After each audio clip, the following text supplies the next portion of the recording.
Good afternoon. It's my pleasure to join you virtually from my study in Baltimore, Maryland. I wish I were there with you in Seoul. My name is Frank Januzzi, and I'm here to offer you some thoughts about the U.S. presidential election and what it means for the future of U.S.-Asia policy and the future of U.S. engagement on the Korean Peninsula. As I'm speaking to you today, Joe Biden has clearly won the U.S. presidential election and won it decisively. Although more than 70 million voters chose Donald Trump, more than 77 million chose Joe Biden. And he will win 306 electoral votes and be in a strong position to govern as a centrist, as he has promised to do, not catering either to the far left or to the far right, but trying to heal the country and bring it together.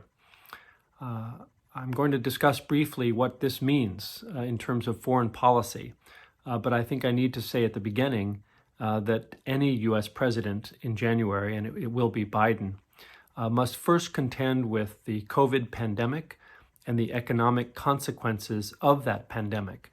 And so foreign policy will necessarily be a lower priority for the U.S. president in the early months of his administration. But the United States government is large and capable, and will, of course, work simultaneously on both domestic and foreign policy priorities.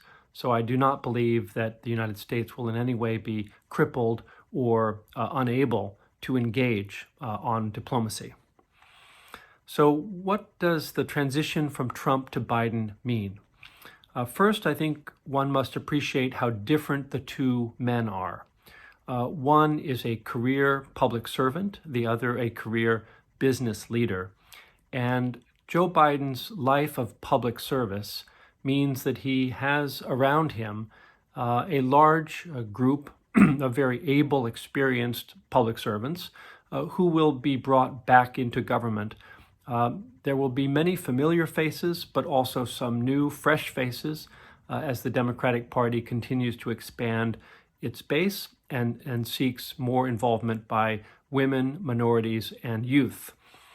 So the Trump administration, which was mostly white, mostly male, and business associates of the president, will be replaced with a much more diverse, younger group of people from Joe Biden's circle of public service.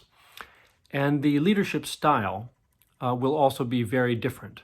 Where Trump was very top-down and very authoritarian in his instincts, where the only voice that really seemed to matter sometimes was the voice of Donald Trump, Joe Biden will run a very disciplined policy machinery which will listen to many voices, evaluate divergent points of view before arriving at a foreign policy or domestic policy decision. So the very policy process will be more inclusive, more democratic under Joe Biden than it was under President Trump. One of the consequences of this may be that at times the Democratic Biden administration may be slower to reach a decision point because they will first want to do their homework. But hopefully their policies will also be more sustainable. And as they move forward with implementation of policies, I would expect the process to be more orderly and more disciplined and more coherent. Second point is that where Donald Trump had his America First agenda, Joe Biden will always, of course, place American interests first, but his entire approach to foreign policy is rooted in alliances and multilateralism. What this means practically is that when Joe Biden is engaged in a foreign policy challenge, his first instinct is to consult with those U.S. allies and partners who are closest to the problem. So in Asia, the alliance relationships with South Korea, Japan, Australia, New Zealand, these are going to be elevated in their importance. Joe Biden doesn't consider alliances to be a burden on America. He considers them to be an asset.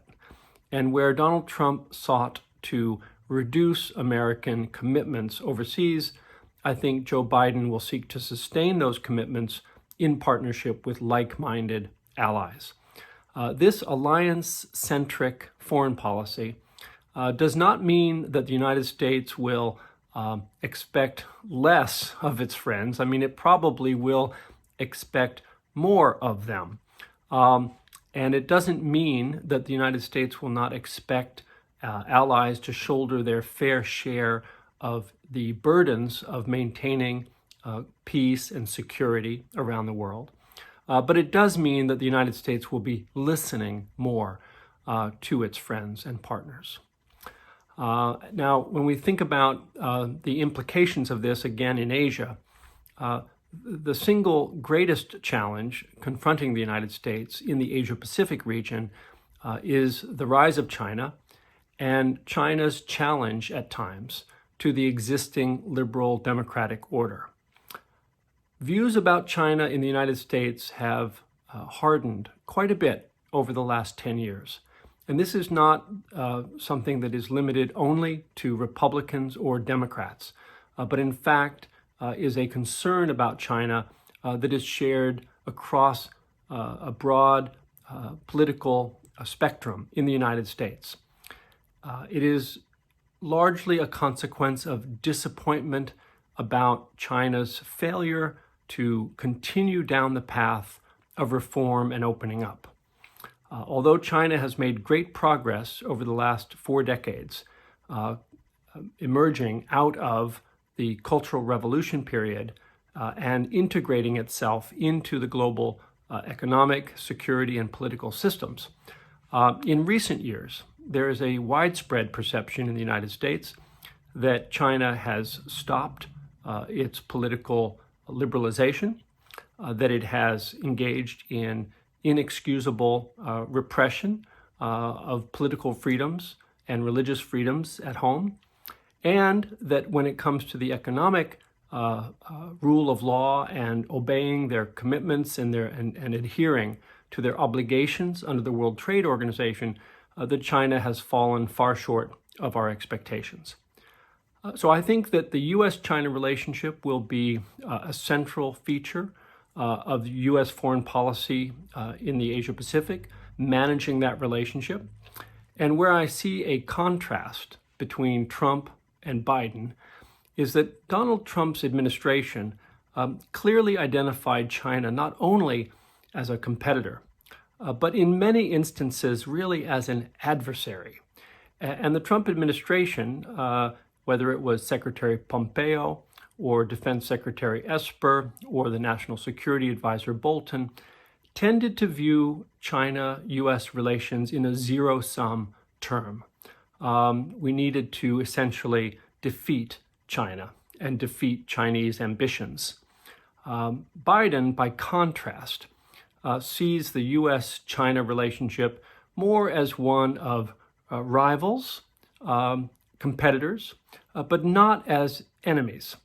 And this means that when it comes to how best to deal with China, I think Biden will begin by self-strengthening at home, trying to make sure the United States is in a strong, competitive position economically by investing in education, investing in basic research and science and infrastructure.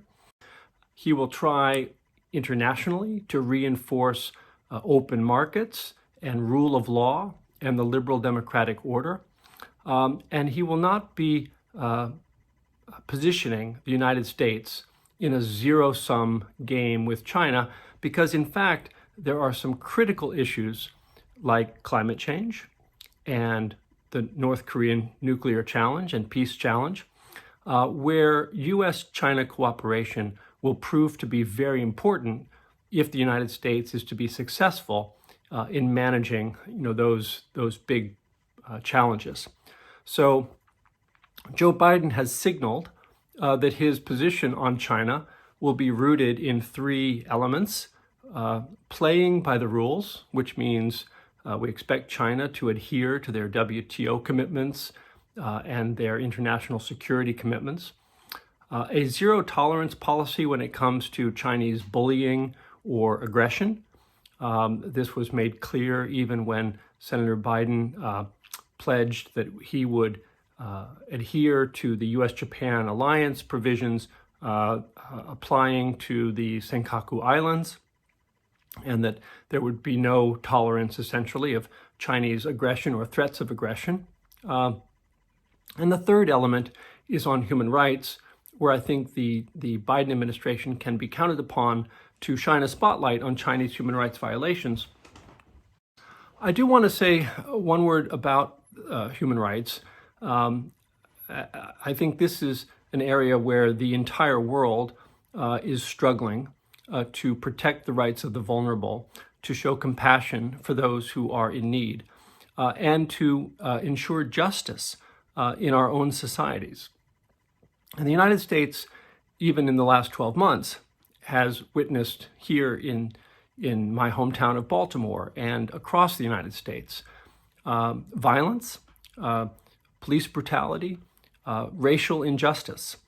And there's no country on the planet that is free from human rights challenges. I think the United States must approach China and its human rights violations with a certain sense of humility and compassion. And I think the teachings of Venerable Pamyön and the ethos of the Peace Foundation should guide us here, because I think that it is wrong to ignore human rights violations, but it is also wrong to approach human rights challenges only with a spirit of condemnation rather than one of compassion and a sincere desire to try to promote change. And I hope that is the spirit that the United States will bring to the human rights challenges that we face with China and with North Korea. Now, the United States approach under Joe Biden is going to not be anti-China, but I think it will be in defense of the liberal democratic order. And the United States will be seeking to invest in alliance relationships and in multilateral structures that reinforce that order. So rule of law, open markets, freedom of information, these are going to be important norms that the Biden administration seeks to defend at home and abroad. Let me turn now to the Korean Peninsula. Already we have seen in his op-ed in Yonhap, as well as in a conversation between President Moon Jae-in and President-elect Biden, we've seen the beginnings of a Korea policy rooted in the strength of the US-ROK alliance. And we've seen a pledge to pay attention to the strength of that alliance, to make sure that it is appropriately oriented against the challenges of the 21st century. This means that it's not just a Cold War-style alliance against a common enemy, but it is also a partnership designed to advance common interests and values in East Asia and around the world. And I think this is a very promising development, because a purely threat-based alliance would not have the same longevity as one that is rooted in common interests and common values. President Biden values the US-ROK relationship. He values the contributions of Korean Americans to our economy and our society, and he has signaled his desire to sustain and enhance and to grow that partnership with South Korea. What this means for the Korean Peninsula is a strong US commitment to the notion that it is, in fact, the Korean Peninsula and not the American Peninsula or the Chinese Peninsula. And this will translate, I think, into support for greater flexibility in how South Korea attempts to manage its difficult relationship with Pyongyang. There are no easy solutions to the North Korean challenge, but one of the lessons that I think that Joe Biden has learned from 40 plus years of public service is that the only pathway to peace and security on the peninsula lies through engagement. There's no amount of coercion, there's no amount of pressure that in and of itself can bring about a successful peace and reconciliation on the Korean Peninsula. If diplomacy were easy, we would have accomplished the job already.